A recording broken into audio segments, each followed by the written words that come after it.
महागाई वाढली, खताचे दर वाढले, बियाणांचे दर वाढले, इंधन, कृषी यंत्रसामुग्री महाग झाली, पण सरकार यात शेतकऱ्याला कोणतीच मदत करत नाही। आज शेतकरी कर्जात आहे, शेतकरी संकटात आहे, शेतकरी आत्महत्या करत आहे आणि सरकार म्हणते सर्व ठीक आहे। संत तुकाराम महाराज म्हणायचे, जगी सारे शेतकऱ्याचे देणे, त्याच्या घामाच्या थेंबात सोने।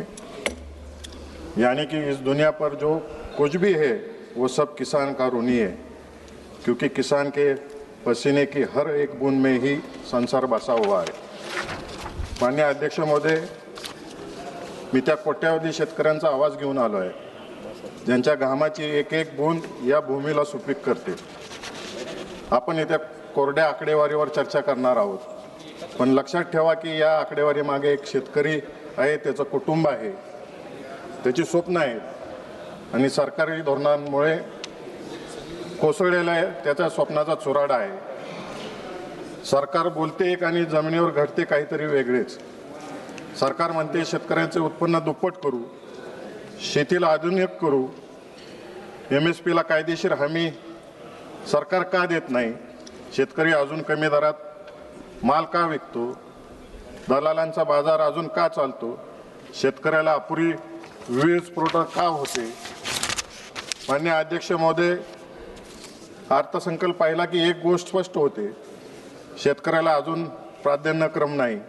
2027 साठी कृषी विभागाची तरतूद 1,30,000 कोटीची आहे। ती वाढ केवळ कागदावरच दिसते, प्रत्यक्षात अत्यंत कमी आहे। महागाई वाढली, खताचे दर वाढले, बियाणांचे दर वाढले, इंधन, कृषी यंत्रसामुग्री महाग झाली, पण सरकार यात शेतकऱ्याला कोणतीच मदत करत नाही। हा शेतकऱ्यावर अन्याय नाही का? आज देशातील जवळपास 50% लोकसंख्या ही शेतीवर अवलंबून आहे, पण बजेटमध्ये केलेल्या तरतुदी पाहिल्या की असे वाटते की शेती हा सरकारसाठी दुय्यम विषय आहे। क्रॉप हजबंड्रीसाठी तरतूद कमी झाली आहे, 91,000 कोटीवरून 66,000 कोटीवर आली आहे। हा थेट शेतकऱ्याच्या पाठीवर वार नाही का? मोठ्या प्रमाणावर कृषी प्रक्रिया उद्योग उभे राहिले पाहिजेत, त्यासाठी अधिक निधीची तरतूद झाली पाहिजे। माननीय अध्यक्ष महोदय, आता मी महाराष्ट्रातील शेतकऱ्यांचे काही मुद्दे मांडतो। महाराष्ट्रातील निर्यातक्षम केळी उत्पादक शेतकऱ्यांचा मोठ्या प्रमाणात होत असलेला आर्थिक नुकसान टाळण्यासाठी, केळी निर्यात तातडीने सुरळीत करण्यासाठी सरकारने वेळेस हस्तक्षेप करावा। महाराष्ट्र राज्य निर्यातक्षम दर्जाच्या केळीचं उत्पादन करते, या उत्पादनातून दरवर्षी जवळजवळ 20,000 कोटीची उलाढाल होते। त्यामुळे केळी पिकाचे महाराष्ट्राच्या कृषी अर्थव्यवस्थेमध्ये अत्यंत महत्त्वाचे स्थान आहे व निर्यात फक्त शेतकऱ्यांपुरती मर्यादित नाही, तर शेतमजूर, पॅकिंग कामगार, वाहतूकदार, कोल्ड स्टोरेज, उद्योग निर्यातदार इत्यादी पार्ट्यांशी संबंधित आहे। हजारो कुटुंबाचे रोजगार अवलंबून आहे, हे ग्रामीण अर्थव्यवस्थेसाठी अत्यंत महत्त्वाचे आहे। माननीय अध्यक्ष महोदय, 24 फेब्रुवारी 2026 पासून Honorable members, please. युद्धजन्य व आंतरराष्ट्रीय परिस्थितीमुळे केळीच्या निर्यातीवर मोठा परिणाम झाला आहे। रमजान काळात गल्फ देशांमध्ये भारतीय केळीला मोठ्या प्रमाणावर मागणी असते। अंदाजे 15,000 कंटेनर मागील वर्षी एकट्या सोलापूर जिल्ह्यातून केळी निर्यात झाली। चालू युद्ध सुरू होण्यापूर्वी दर हा 18 रुपये ते 23 रुपये होता, परंतु युद्ध चालू झाल्यापासून 8 ते 10 रुपये प्रति किलो अत्यंत कमी दराने विकली जात आहे।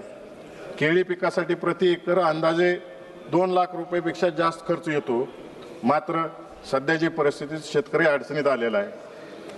माननीय अध्यक्ष महोदय, सध्या निर्यातदारांचे 1,000 पेक्षा जास्त कंटेनर हे कोल्ड स्टोरेजमध्ये अडकले आहेत आणि 400 कंटेनर हे पोर्टवर परिसरात आहेत।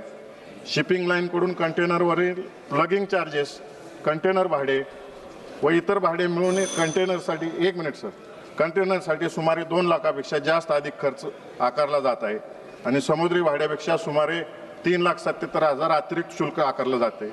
माझी सरकारला विनंती आहे की पोर्ट व शिपिंग लाईनला सूचना देऊन हे शेतकऱ्यांचे नुकसान टाळावे। माझे नेते शरद पवार साहेब कृषी मंत्री असताना देखील शेतकऱ्यांना कधी अडचणीत येऊ दिले नाही, या सरकारने विशेषतः यामध्ये लक्ष घालावे। माननीय अध्यक्ष महोदय, माझ्या मतदारसंघामध्ये करमाळा येथे मोठ्या प्रमाणावर केळीचं उत्पादन केलं जातं। महाराष्ट्राच्या 60% एक्सपोर्टची केळी ही माझ्या मतदारसंघात तयार होते. तर सरकारला विनंती आहे, मी कृषी मंत्र्यांना सुद्धा भेटलो होतो, करमाळ येथे केळी संशोधन केंद्र दिलं जावं. धन्यवाद. मी ऐकलं हो सर, एकही मिनिट. माझा माढा मतदारसंघ व सोलापूर जिल्हा हा दुष्काळी भाग आहे, त्यामुळे या भागातील अपूर्ण सिंचन प्रकल्पांना केंद्र सरकारने निधी द्यावा. कृष्णा भीमा नदी जोड प्रकल्प, उजनी धरणातला गाळ काढणे, नीरा देवधर प्रकल्पासाठी निधी द्यावा. महाराष्ट्रातील सिंचन प्रकल्प पूर्ण करावेत. आज शेतकरी कर्जात आहे, शेतकरी संकटात आहे, शेतकरी आत्महत्या करत आहे आणि सरकार म्हणते सर्व ठीक आहे. हे वास्तव नाही, हे संवेदन शून्यता आहे. हा प्रश्न देशाच्या अन्नदात्याचा आहे. जर आज निर्णय घेतला नाही उद्या खूप उशीर होईल. सर एक ही लाईन से कंक्लूड करो. एक लाइन से कंक्लूड करो. गंध फुलांचा उधळी वारा शेतकऱ्यांच्या अंगणी, त्याच्या हाती कोरा भारा, कोरा भारा, कोरा भारा. जय शिवराय. धन्यवाद. धन्यवाद. धन्यवाद. श्री धैर्यशील माने.